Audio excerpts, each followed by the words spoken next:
மாமல்லபுரம் அடுத்த எடையூர் ஊராட்சி கோக்கிலமேடு மீனவர் பகுதியில் குடிநீரில் கழிவுநீர் மற்றும் சலவை தொழிற்சாலையில் கழிவுநீர் கலப்பதால் மீனவ மக்கள் பாதிக்கப்படுவதாக சாலை மறியலில் ஈடுபட முயன்றதால் பரபரப்பு. செங்கல்பட்டு மாவட்டம் திருக்கழுக்குன்றம் ஒன்றிய எடையூர் ஊராட்சி கோக்கிலமேடு மீனவர் பகுதியில் மழைநீர் செல்ல வடிகால்வாய் அமைத்துள்ள நிலையில் அந்த வடிகால்வாயில் கழிவுநீர் மற்றும் அம்பேத்கர் பகுதியில் இயங்கும் சலவை தொழிற்சாலையின் கழிவுநீரும் கலப்பதால் துர்நாற்றம் வீசுவதுடன் மீனவர் பகுதி மக்கள் பெரும் பாதிப்புக்கு ஆளாவதாகவும் இதனால் தொற்று நோய் ஏற்படுகிறது என கூறி கால்வாயை கற்கள் கொண்டு மூடி ஆர்ப்பாட்டத்தில் ஈடுபட முயன்றனர். அதேபோன்று அம்பேத்கர் நகர் பகுதியில் இருந்து வரக்கூடிய நீர் அப்படியே தேங்கி துர்நாற்றம் வீச துவங்கியது. இதனால் ஆத்திரமடைந்த அம்பேத்கர் நகர் பகுதி மக்கள் மற்றும் இரு தரப்பினரும் சாலை மறியலில் ஈடுபட்டனர். தகவல் அறிந்த சம்பவ இடத்திற்கு வந்த திருக்கழுக்குன்றம் இன்ஸ்பெக்டர் நடராஜன், மாமல்லபுரம் காவல் உதவி ஆய்வாளர் திருநாவுக்கரசு, வட்டார வளர்ச்சி அலுவலர்கள் ஆகியோர் இரு தரப்பு மக்களிடையும் பேச்சுவார்த்தை நடத்தினர். பேச்சுவார்த்தையில் தேர்தலுக்கு பின் புதிய கால்வாய் புதிய வழித்தடத்தில் அமைத்து தருகிறோம் என்ற வாக்குறுதி கொடுத்தனர். இந்த நிலையில் இரு தரப்பினரும் கலைந்து சென்றனர். தொடர்ந்து மீனவ பகுதியில் கற்கள் அகற்றப்பட்டு கால்வாய் சுத்தப்படுத்தப்பட்டது. அதேபோன்று அம்பேத்கர் நகர் பகுதியில் தேங்கியுள்ள கழிவு நீரை டேங்கர் லாரி மூலம் எடுத்து சென்றனர். இதனால் அப்பகுதியில் பெரும் பரபரப்பு நிலவியது.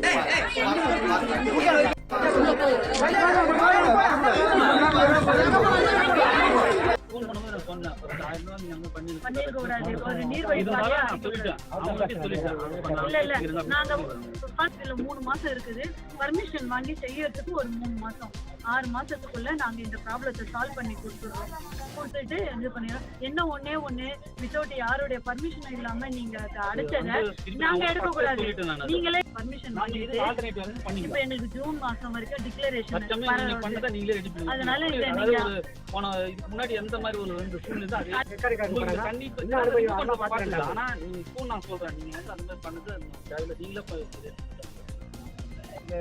அம்பேத்கர் பகுதி தண்ணிங்க மட்டும் அந்த வீட்டுக்கு தண்ணி மட்டும் தான் வருமா இல்லை கம்பெனி தண்ணி கூட வருமா? அது கம்பெனி கிட்ட அவங்க மழை தண்ணி வந்தாக்கா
இறங்கி கும்பலாதான் எடுங்களேன்.